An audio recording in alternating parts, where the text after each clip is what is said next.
तुमने ये सब पहले क्यों नहीं बताया? मैंने जब भी फोन किया तुमने कहा सब ठीक है, सब बहुत अच्छा है। क्या हो जाता, क्या करती मैं अम्मा? मैंने सोचा आपको ये सब कुछ बताने का क्या फायदा है। आपने कौन सा मुझे जानबूझकर इस जहन्नुम में झोंका है? आपने तो मेरे लिए भला ही सोचा था, मुझे ठिकाना देना चाहा, बस मेरी किस्मत खराब निकली। नहीं बेटा,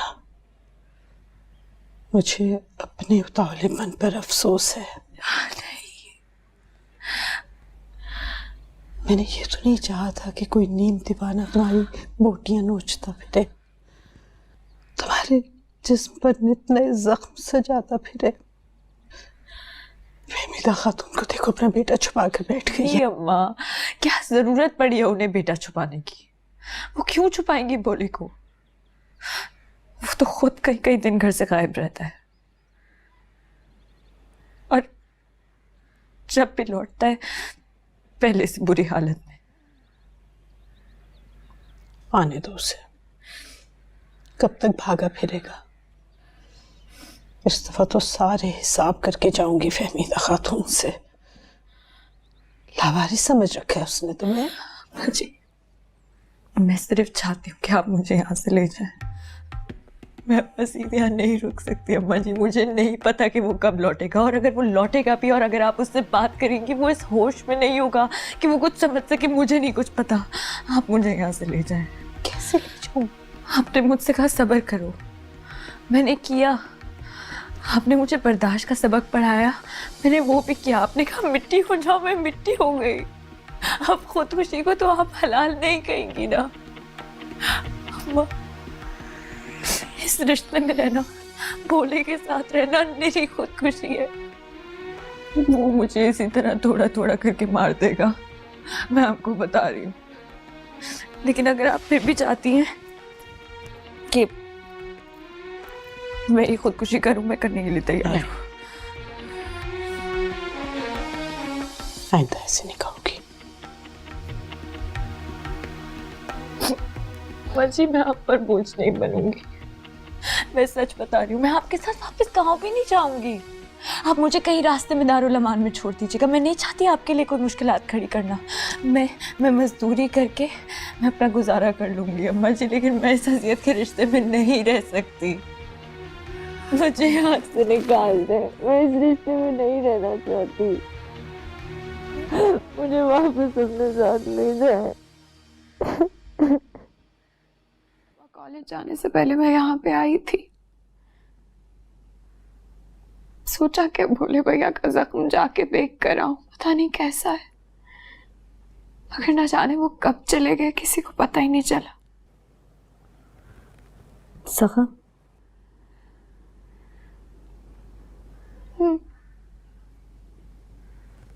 आप तो सारी रात ताई जी के कमरे में थी। आपको नहीं मालूम भाभी, आपको मारने के बाद भोले भैया की क्या हालत थी। यहाँ पे बैठे थे वो, इधर अपने हाथ को जख्मी करने की कोशिश कर रहे थे। कहने लगे कि मैंने इसी हाथ से अपनी दुल्हन को मारा था ना, तो अब मैं अपने इसी हाथ को तकलीफ पहुंचाऊंगा, बिल्कुल उतनी जितनी मेरी दुल्हन को पहुंची थी।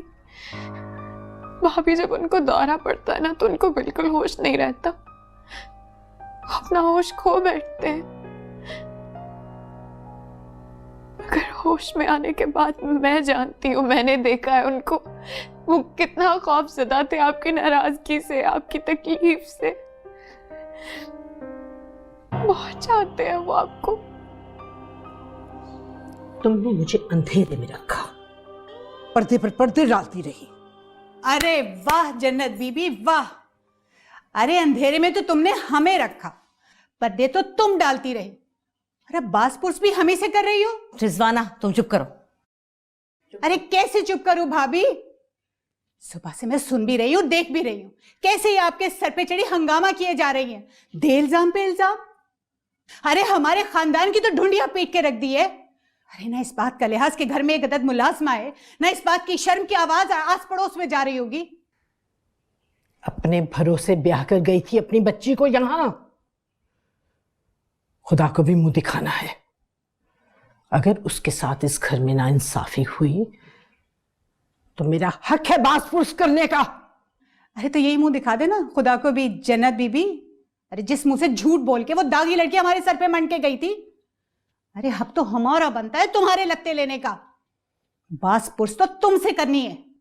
रिस्वाना क्या बाई तबाई बके जा रही हो तुम? अरे भाभी आप नहीं जानती, बहुत सादा तबीयत है आप। याद है मैंने कहा था ना दाल में कुछ काला है, मगर आप तो एतबार में मारी गई हैं। अब जरा मुझे इन हज्जन बीबी से हिसाब किताब लेने दे उन तमाम झूठों का जिन्होंने हमसे बोले। कैसे झूठ? गिनवाऊं मैं एक एक करके। पहला झूठ कि नूर बानो तुम्हारी दूर पार की रिश्तेदार है। अरे वो तो तुम्हारे गांव के भंगी की औलाद है।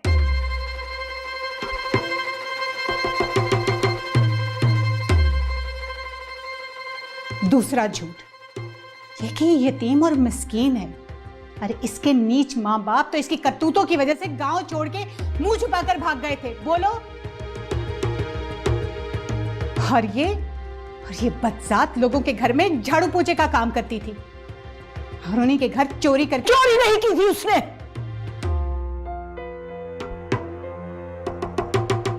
सरासर इल्जाम है।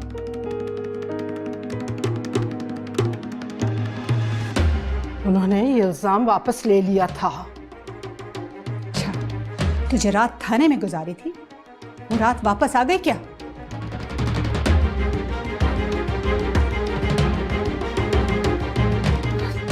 जन्नत, पूछे इनसे भाभी, पूछे इनसे, क्या नूर बानो भंगी की औलाद नहीं है?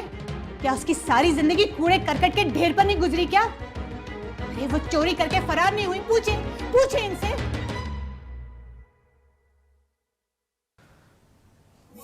बोलो जन्नत भी, ये सच कह रही है क्या?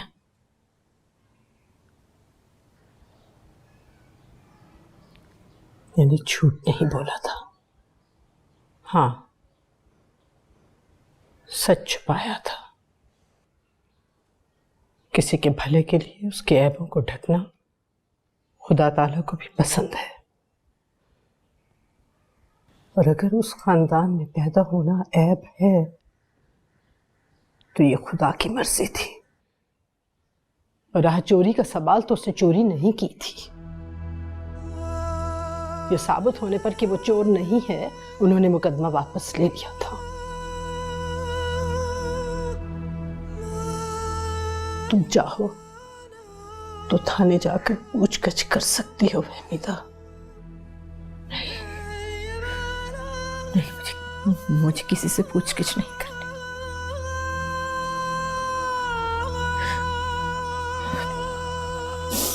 सब किस्सा यही खत्म कर दूंगी।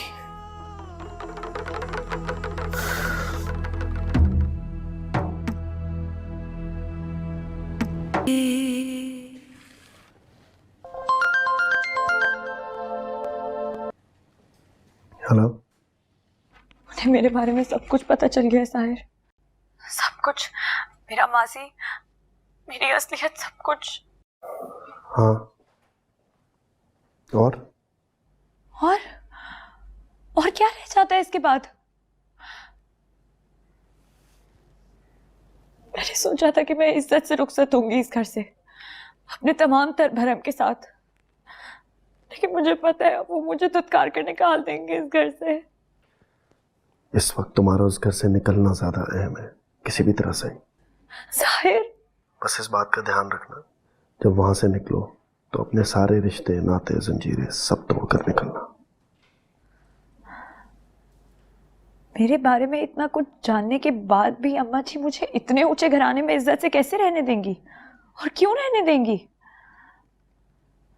ठीक है, माना उनका बेटा दिमागी तौर पर कमजोर है, दौरे पड़ते हैं उसे, कोई भी इस जहान में उसे अपनी लड़की का रिश्ता ना दे,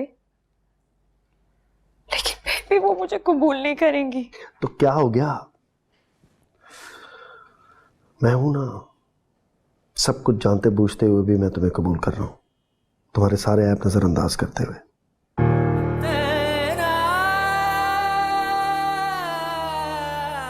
ऐब? यानी तुम्हें भी लगता है कि झोपड़ी में पैदा होना मेरा ऐब है? तुम्हारी खातिर मैंने एक रात थाने में गुजारी, उसकी वजह से मैं दागदार हो गई हूँ तुम्हारे लिए। मैं अपनी नजर से नहीं, दुनिया की नजर से बात कर रहा हूं। अब जो है सो है, इस असलियत को तुम बदल तो नहीं सकती ना। मैंने इस हकीकत को तस्लीम जरूर किया है, लेकिन फिर भी मैं तुम्हें चाहता हूं और चाहता रहूंगा, ठीक है?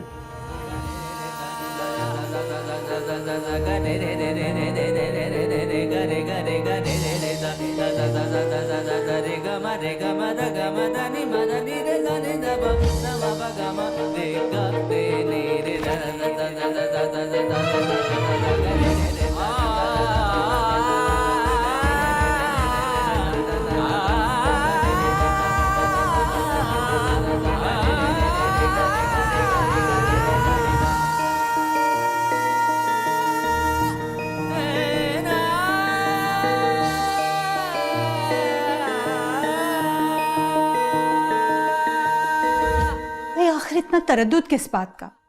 अब जब हकीकत खुल के सामने आ ही गई है तो दे ही फैसला। लो, आ गई वो कलंक का टीका।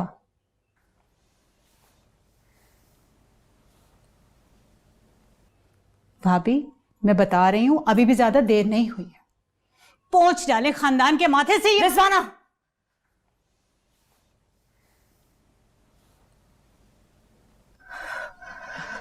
अपनी जबान और कदमों को लगाम दो। भाभी, माना कि जन्नत भी ने मुझसे हकीकत छुपाई है, इसका दुख रहेगा मुझे, लेकिन अपनी आकड़ और खून के खुमार में मैं कोई ऐसा फैसला नहीं करूंगी जिसके लिए मुझे उम्र भर पछताना पड़े। सच कहती हूँ जन्नत भी, इस बच्ची का इस खानदान और इस जात में पैदा होना इसका ऐब नहीं, यह तो हुक्म इलाही था। हर वो जात बड़ी शान वाली है, जिसको जहां चाहे पैदा करे। हम उसमें ऐब ढूंढने वाले नाउज़ुबिल्लाह कौन होते हैं? हाँ भाभी, लेकिन इसका किरदार। रिजवाना, अगर एक लफ्ज़ भी मेरी बहू के बारे में तुमने मुंह से निकाला तो तुम्हारी जुबान खींच लूंगी मैं। चुप, यही चुप।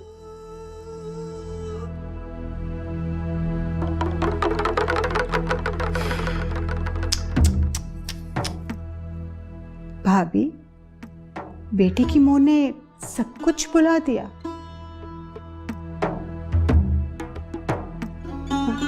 कहाँ गया वो तुम्हारा नाम, नस्ब, खून, हड्डी बोटी? हाँ, याद रहा तो बस इतना कि कहीं बेटे के दिल बहलावे का खिलौना न छिन जाए। मेरा खुदा जानता है मेरी नीयत, मुझे किसी को बताने की जरूरत नहीं है। इस बच्ची के साथ गुजरे हुए वक्त ने मेरा दिल बड़ा कर दिया है, किसी लालच ने नहीं। हर दुनिया देखी है मैंने रिजवाना, एक उम्र गुजारी है, क्या अभी तक औरत को नहीं परख सकती मैं? और इसके खानदान की वजह से मैं इसे नहीं छोड़ूंगी, और ना ही मैं अपने बच्चे के लिए पहले कोई खिलौना लाई थी और ना ही अब। जन्नत भी अगर फिर भी ये जाना चाहती है तो ले जाओ इसे, मैं नहीं रोकूंगी। हाँ रिजवाना, मुझे जन्नत भी से किसी किस्म का सबूत मांगने की जरूरत नहीं कि चोरी का इल्जाम सच्चा था या झूठा, क्योंकि ये मैं जानती हूं कि नूर बानो का दिल झूठ, फरेब, तमा, लालच सबसे पाक है।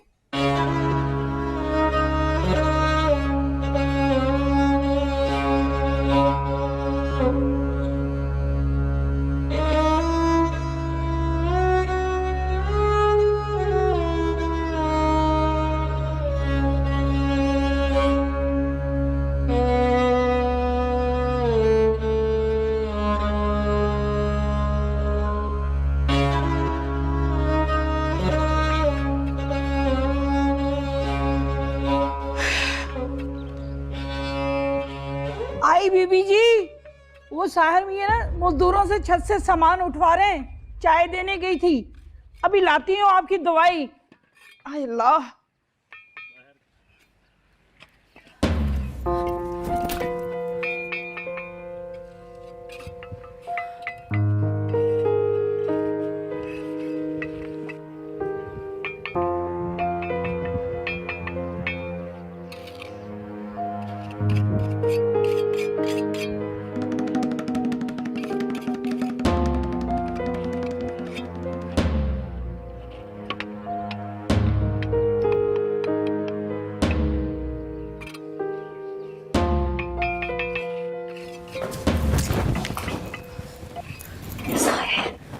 तुम गई क्यों नहीं?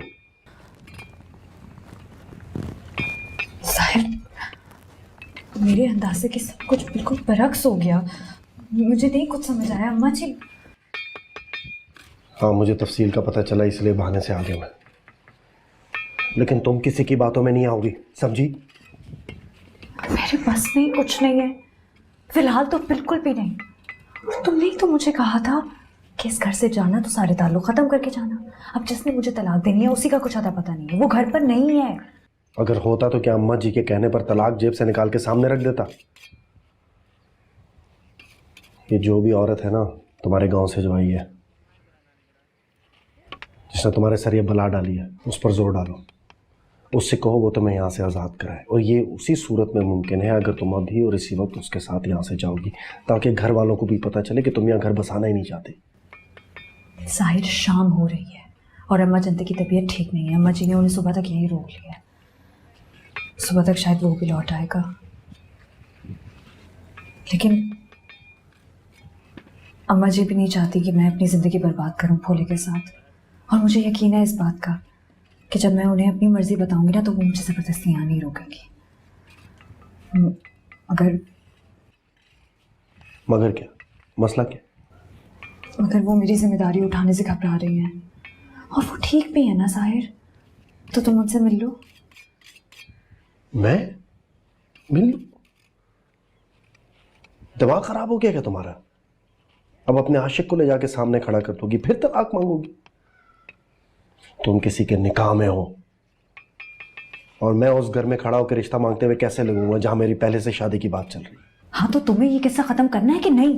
तुम अपने हिस्से का किस्सा निपटाओ, मैं ये किस्सा अपना बाद में खत्म कर लूंगा। इस वक्त मेरे सामने आना तुम्हारी हमदर्दियां कम कर सकता है। अच्छा ठीक है, मैं तुम्हारा नाम नहीं लूंगी, लेकिन मैं अम्मा जी को इस बात की तसल्ली दे दूंगी कि कोई है जो मेरा हाथ थामेगा। ठीक है, अगर वो तुम्हें साथ ले जाने पर राजी होती हैं तो बता देना, लेकिन खबरदार मेरा नाम सामने नहीं आना चाहिए। मैं बता रहा हूँ, वो यहीं पे डंडोरा पीट देंगी। तुम्हारी तो जो थू होगी सो होगी, मेरी इज्जत का कचरा निकल जाएगा। अब जाओ यहां से।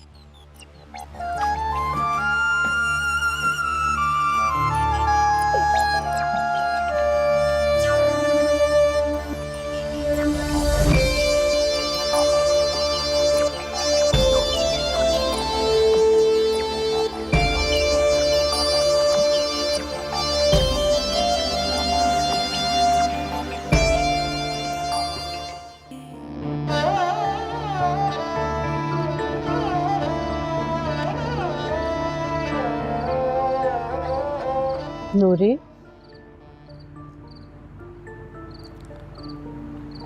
तड़के चलने का इरादा है मेरा। क्या फैसला किया तुमने? साथ चलोगी? मैंने क्या फैसला करना है अम्मा जी? फैसला आपने करना है, आप मुझे रखेंगी या नहीं।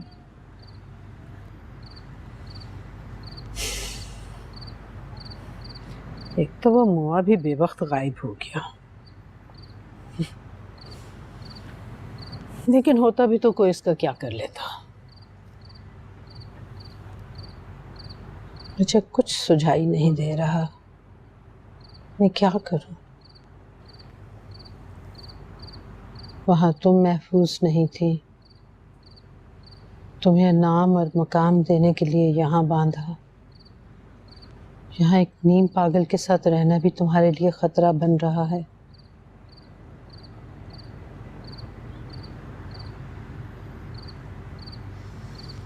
मुझे कुछ समझ में नहीं आ रहा। मैं बूढ़ी कमजोर औरत तुम्हें कब तक शौके से बचाऊंगी?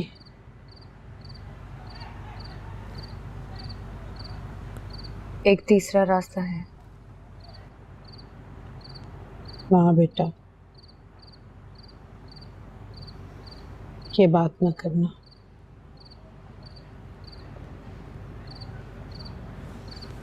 तुमसे सदके खैरात और ज़कात का एक नवाला तक तो निगला नहीं जाता, और तुम दारुल अमान की बात कर रही हो, खैराती अदारे में रहने की।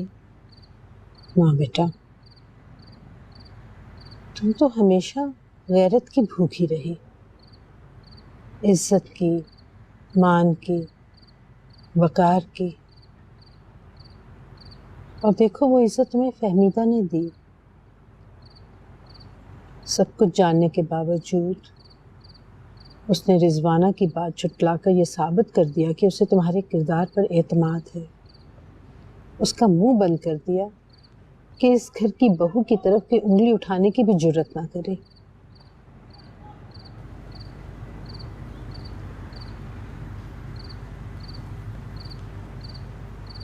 आप क्या कहना चाहती हैं?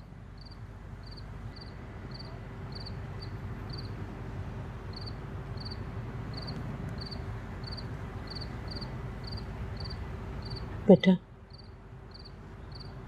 हर फूल के साथ कांटे होते हैं। इज्जत बहुत मुश्किल से कमाई जाती है। तुमने वो इज्जत कमा ली।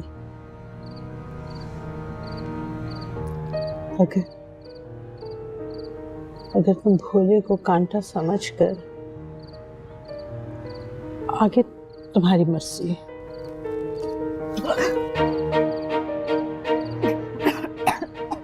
नूरी, क्या हुआ बेटा? क्या हुआ?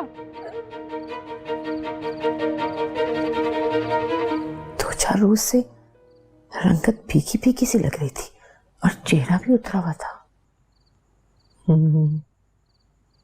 मैं भी देखते ही चौंकी थी। कुछ अजीब सा था उसकी सूरत पर भी और उसकी चाल में भी, लेकिन फहमीदा सूरत हाल ही कुछ ऐसी थी कि मेरा इस तरफ ध्यान ही नहीं गया। मुझे देखो जो मैं बड़ी सियानी बनती, मुझे भी पता न चला। तुम लिखवा लो मुझसे जन्नती। खैर से दुल्हन का पाँव भारी है, मेरी नजर धोखा नहीं खा सकती।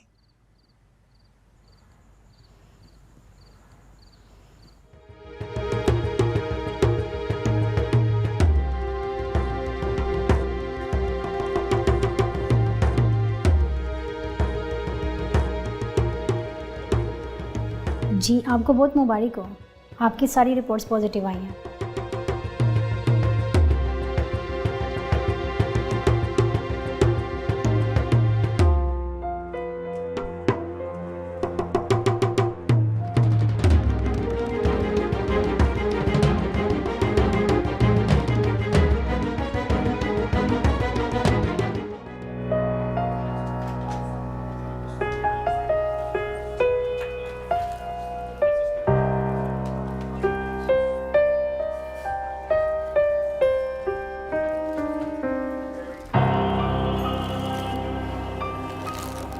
लो, मुंह मीठा करो।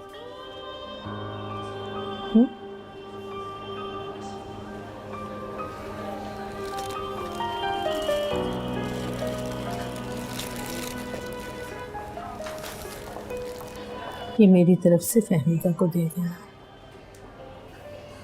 मेरी तो बेटा बस इतनी सी औकात है।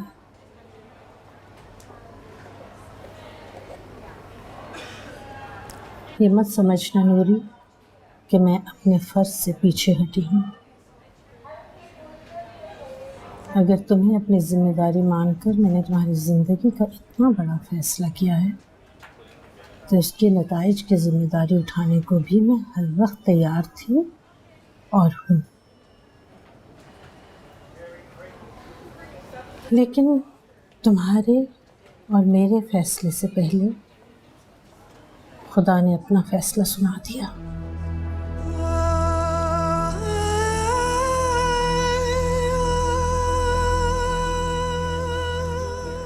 पता नहीं खुदा ने फैसला सुनाया या सजा दी है। नहीं बेटा, कैसी सजा? तुमने कौन सा इतना बड़ा गुनाह किया है जो तुम्हें सजा मिलेगी? क्या पता किया हो। बेटा, तुमने सब्र किया, खिदमत की, बेलौस खिदमत, उसका अजर मिलता है बेटा, सजा नहीं। और तुम्हें इसका अजर मिला। देखो कैसे फहमीदा ने तुम्हारे किरदार की गवाही देकर तुम्हें मोतबर बना दिया, और अल्लाह ताला ने बिन मांगे तुम्हें माँ के रुतबे पर फाइज कर दिया।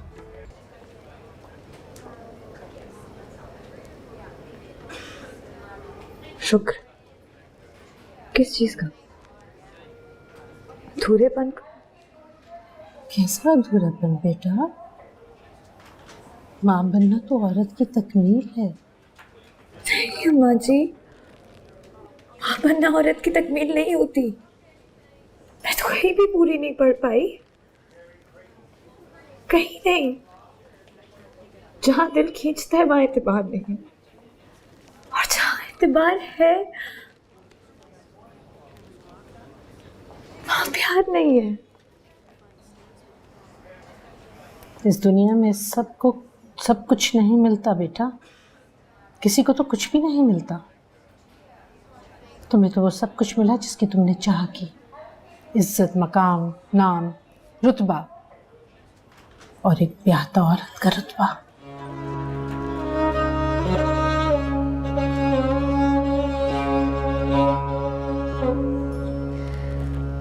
प्यादा औरतें अगर इतनी मौत पर होती ना अम्मा जी, तो ये कहीं सारी सुहागनें तवाइफ ना होती।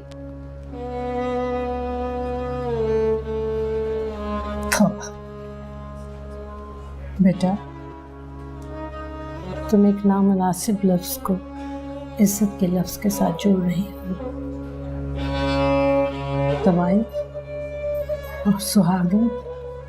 नहीं बेटा, नहीं, ऐसी बातें नहीं करते। चलो शाबाश, घर चलो, घर जाओ। उठो, शाबाश। तो खुश होना चाहिए बेटा। क्यों बच्चा?